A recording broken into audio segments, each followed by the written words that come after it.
10, 9, 8, 7, 6, 5, 4, 3, 2, 1. Liftoff.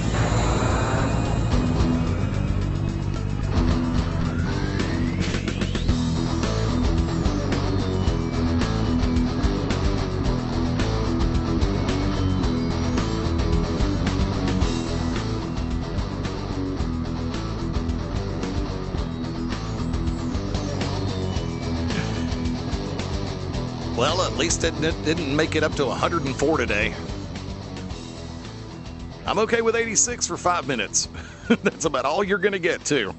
And yes, that's what you know who said.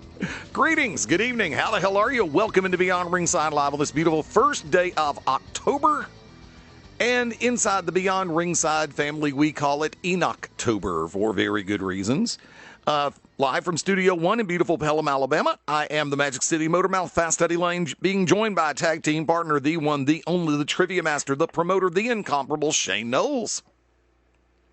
Spooky season is upon us, ladies and gentlemen, and spooky time weather will be here Friday in East Alabama, West Georgia area. High of 74, low of 52. Bring it on. And I don't mean the 2000 cheerleading film starring Kirsten Dunst. I saw somebody make a reference to that on social media recently. Cringe. First off, thank you to everybody tuning in through BeyondRingside.com, ProWrestlingRadio.net, TuneIn Radio, and the TuneIn mobile app, and of course, Streama, as well as our news source, which is very simply Radio.net. Go to Radio.net, type in Beyond Ringside, the station comes up, as well as a couple of the, I would say, 2 of the original podcast feeds. There are numerous that I have worked with over the years, and amazingly enough, some still show up. First off, Shane, hope you had a good week, man. I know it's been up and down, and for everybody tuning in this afternoon, we're a little bit late. That's normal for us. We have that life happens mentality.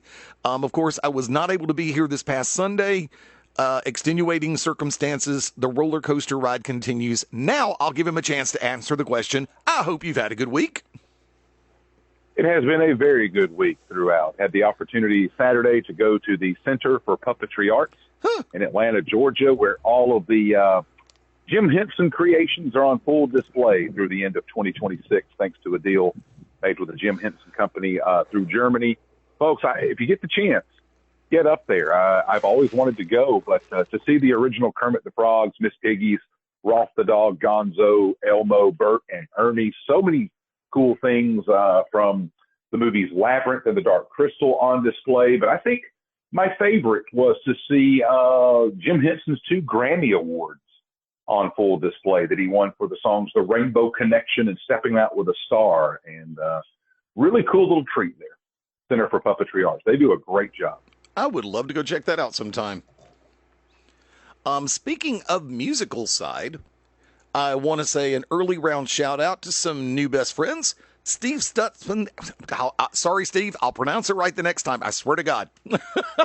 And the band Use Your Illusion. They are a great Guns N' Roses tribute band. Had the pleasure of working with them recently at Vans Music Hall in Leeds, Alabama. Had a chance to sit down and talk to a number of the guys after the show, and we had some great wrestling conversations. And Steve and a couple others will probably be coming on Beyond Ringside in the near future just to have a little bit of fun. But around the Southeast especially, if you get a chance to check this band out, once again, it's called Use Your Illusion. They are one of the best GNR tribute bands out there. It's going to be a party from start to finish. 14 songs on the set list, every one of them, 140-mile service ace across the net. Right into the corner. Couldn't hit it if you tried. Which is something peculiar for me because, Shane, I know we are both tennis enthusiasts. You more so than I, because you have a brain. The way you keep track of some of these things just totally astounds me. And, of course, I'm lucky to remember what I had for breakfast this morning. Oh, wait, I skipped breakfast. That's why. What do you think is one of the reasons why people are so quick to continue to put up stuff not only from this year, but 10 years ago as they can get a hold of it? In regards to what, you mean? Some of the videos and some of the short, the reels in particular. Or is everybody? I'm lost. I'm sorry. I've noticed recently, especially over the last couple of months, that people are very quick to try to post more humorous moments, gotcha moments, so to speak, in a positive way, nothing negative. And I'm sorry. My mind was going, where was this going with tennis? Is what I was trying to say. yeah, I mean, it's like some of the comedic moments, some of the moments that make you basically sit back and go, there's more to this than I thought. I mean, you've been seeing a lot of these, right? You and I, as far as tennis, you and I share a lot of those. And I would just say in that regard, on Instagram, we send each other lots of funnies that you find. I don't think tennis does a good enough job of showcasing that. When you see Nadal, Djokovic, Federer, Swastik, anyone on the women's side where they're playing for charity and they're mic'd up and they're having fun, it's not the grueling, intense moments of a Grand Slam. It's still high competition tennis, but there's comedic value out there. Now, I just wonder, why isn't this showcased? Because honestly, if I didn't see these reels pop up on social media, I'd never know these moments take place.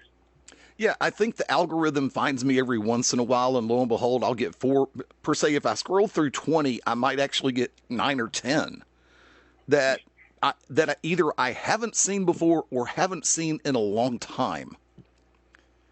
And it's peculiar to me because I really don't talk about it that much on social media. If something pops up and I share it, they might lock into that and go, well, if he liked this, he might like this. And there's a really crass comment that I could make right there. I'm more happy when when the algorithm is pulling stuff that I can actually relate to, as opposed to some of the stupid stuff that is going on right now in this world. Now, I want to go ahead and jump in on this one real quick. A number of different sites are going ahead and locking this one down. The WWE has technically officially announced John Cena's final match, that it will take place Saturday night's main event from Washington, D.C. at the Capital One Arena. The Fed confirmed the match set for December 13th. They have not, at this point, to my knowledge, released the opponent. But that leads me to this. You and I have been known to prognosticate every once in a while, and you and I have been known to explore things sports-related for other than just entertainment purposes only. Yeah. It will always draw a guffaw when referred to as such. Would you dare place a long-form wager on whether or not John Cena would actually make an in-ring appearance at Saudi during 2026? Or is that a sucker bet? No. Now, in-ring, as far as going to be an active competition, don't know. A John Cena spot where, because he's going, I believe, into the Hall of Fame, that would be wild to do that. The Hall of Fame's going to be in Saudi, correct? All WrestleMania activities. I don't know if they would do that over there. 27. Yeah, 26 is still Las Vegas. They haven't bought that one out yet. Gotcha. Not yet. Yeah, that still belongs to Sin City. But poor New Orleans still got screwed. 100 comments I can make right now, and 99 of them would basically draw heat from so many people. Because I just... But therein lies the question. Do you place that bet? I would. I really would. I don't know about him being advertised for a match, but I could see something where he comes out of the crowd, gets involved. I mean, because it's Saudi Arabia, it's WrestleMania, it's John Cena. And if we are to believe that the final match will take place at Saturday night's main event in December, he will be gone out of memory. It would be a monster pop. You know, sidebarring for a second, going in a slightly different direction, speaking of social media, somebody was kind enough to, and I'm sure it's still out there on YouTube, I just haven't looked to see the full rectangular version, not the vertical version, of the night in Greenville, where the Horsemen were basically tuxed out, suited up, and that was the night that Ric Flair made his vaunted return and rejoined the Horsemen on WCW. The pop from the crowd. Now, we've had moments over the last few years that have gotten that monster pop. You know, And for longtime fans, of course, you're going to know it as the Road Warrior pop. But lo and behold, AJ Lee coming back, Chicago, Illinois. The ovation that Beth got when she appeared at All Out during the CNC FTR match. You hear and see these moments. But is there anything left, so to speak, in your brain that can genuinely elicit that kind of a reaction? Like the AJ Lee, that we haven't seen yet. What do you think would actually...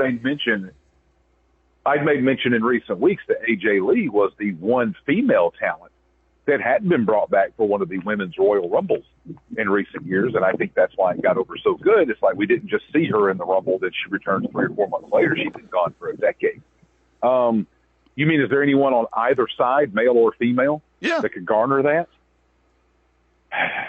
I mean, we see Steve Austin seemingly once a year. Hulk Hogan has passed. Ric Flair has been done to death on that. The Rock, The Undertaker. I'm just cycling here live on the spot, kids. I mean, even Edge came back. Now he's back in AEW. I mean, even if Kane were to come back, I don't think it would have that kind of, monster pop, no pun intended, on Kane's character. Mick Foley, same thing. I don't know. I don't think there's anyone out there. Even CM Punk, the better half, or other half, of AJ Lee, his return was kind of like that with AEW, certainly. So I don't know. I think when you're looking, it's got to be someone that's got to have been away for at least half a decade or longer, where it would get that holy SHIT moment. I won't say it, kids. Hell damn ass here on Beyond Ringside. I owe you one. Remember me from last week. I owe you one. It's coming later. It's coming later. In a segment that is not provided by useless trivia, provided by Shane.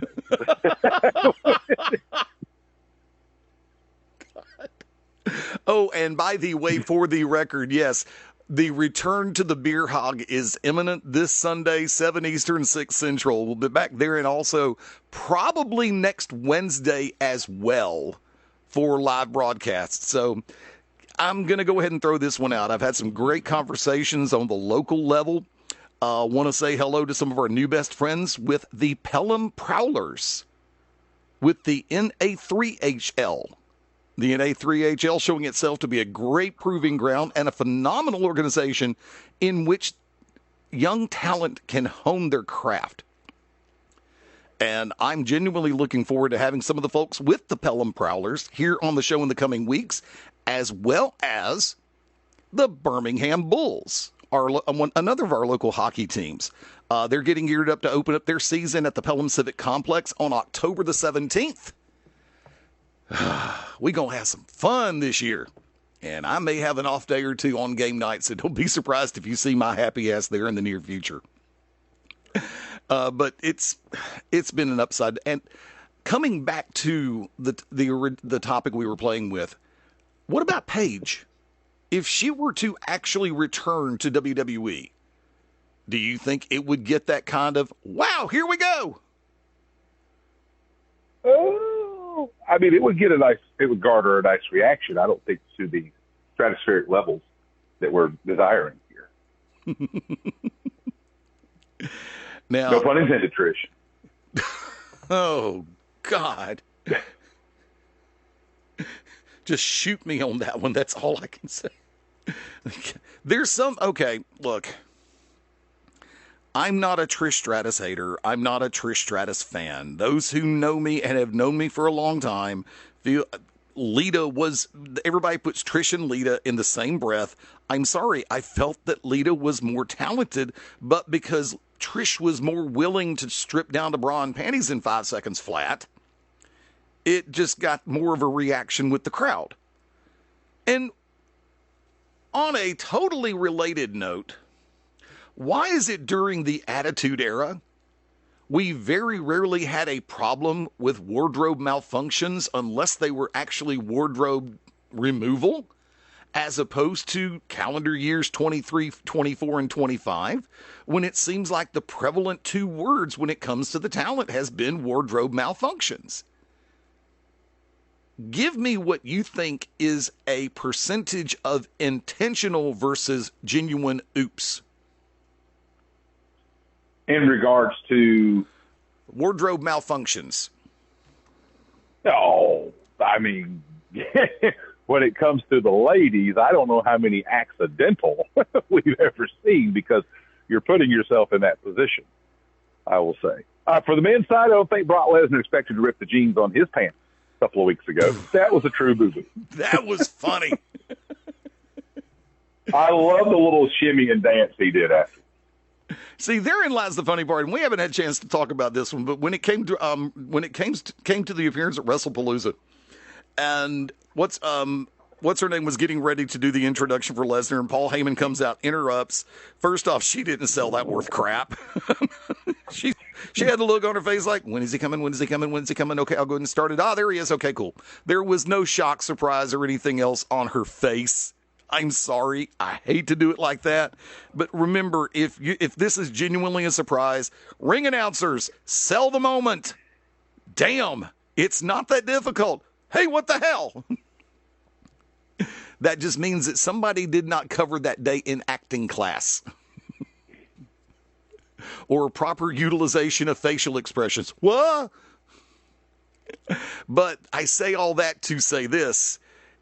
Lesnar, during that action from Heyman, looked like that 16-year-old that just got their driver's license and the key to their dream car in the same 5 seconds. You can't fake looks like that. I mean, there's times when you can come close if you're acting. But lo and behold, it's a case of this is just on it. It's like, I hate to use the expression feels like old times, but it genuinely does when I'm seeing those two together. I'm just, like I said, I think the crowd responded beautifully to it. I think they caught the gravity of the moment. They got caught up in it as well. And whether you like him, love him, or hate him as a character on screen, you're going to do the sing-along with Heyman when it comes to a ring introduction. True or false, Shane? True. Now, tell you what, double checking everything, we're going to go ahead and wrap this opening segment. For those of you catching this on YouTube, please remember, bounce on over beyondringside.com and prowrestlingradio.net. Catch the entire broadcast of this week, and of course you can find us all the way through on the podcast neck. Wherever you get your shows is the easy way to say it. Hang tight, we're going to disappear. About 5 on the live side, and got a couple of spots on in the replay side. This is Beyond Ringside Live. Stay tuned.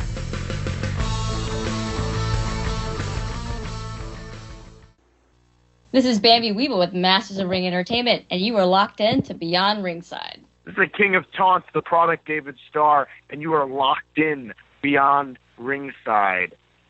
And if you can't see that, just take a step back and look at it. When planning your next party or special event, insist on the best. Full Range Entertainment is a professional entertainment company providing a full range of services. From professional disc jockeys and MCs to catering and photography, when the details of your special day must be perfect, call us first. Wedding receptions, corporate parties, school functions, birthday celebrations, and more. We also have Birmingham's largest selection of karaoke tracks available. With over 40 years combined experience, Full Range Entertainment can provide you with the talent and professionalism you need and deserve to make your next event one you'll never forget. For more information on the full range of services we offer, call 533-HITS. That's 533-HITS. Or check us out on our website at fullrangeentertainment.com. This is Dr. Tom Pritchard, and if you want to listen to the best in professional wrestling, get locked in to Beyond Ringside. This fall, your nightmares become real. Step inside Nightmare at 3008, Alabama's #1 haunt 4 years running. Experience indoor and outdoor trails where every shadow hides a monster. Enjoy your last meal at Black Creek Tavern. Then plunge into the darkness of your very own fear. Nightmare at 3008, opening September 26th. Get your low price tickets online now at nightmare3008.com. This is Dan the B7, the only Triple Crown champion in the UFC history, and you're listening to Beyond Ringside. You better pay attention, otherwise I know where you live.